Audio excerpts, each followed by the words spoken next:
Hello friends, welcome to my channel.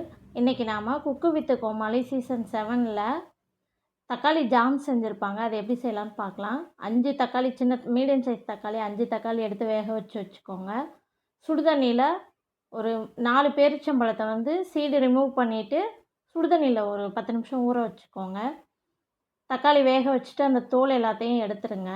எடுத்துகிட்டு mixie ஜாரில் சேர்த்துட்டு நம்ம ஊற வச்சுருக்க பேரிச்சம்பழத்தையும் சேர்த்துட்டு கொரகொரப்பாக அரைச்சிக்கோங்க. நல்லா ஃபைன் பேஸ்ட்டாக அரைக்க வேணாம், கொரகொரப்பாக அரைச்சிக்கோங்க. ஒரு கடாயில் 2 ஸ்பூன் அளவுக்கு நெய் சேர்த்துக்கோங்க.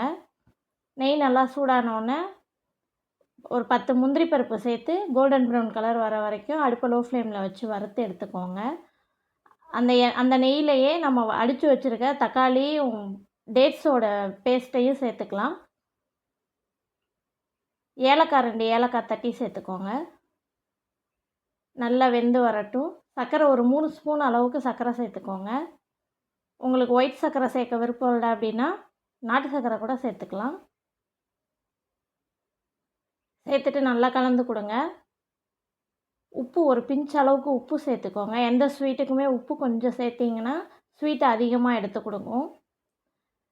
ஓரளவுக்கு நல்லா திக்கானோடனே நம்ம நெய்யில் வறுத்து வச்சுருக்க முந்திரியை சேர்த்து நல்லா திக்காகிற வரைக்கும் கிளறி எடுத்திங்கன்னா நம்மளோட தக்காளி ஜாம் ரெடி. இது ரொம்ப சிம்பிளான ரெசிபி. வீட்டில் செஞ்சு பாருங்கள். டேஸ்ட்டு நல்லாயிருக்கு. செஞ்சு பார்த்துட்டு கமெண்ட் பண்ணுங்கள். சேனல் பிடிச்சிருந்துச்சுன்னா லைக் பண்ணுங்கள், ஷேர் பண்ணுங்கள், சப்ஸ்கிரைப் பண்ணுங்கள்.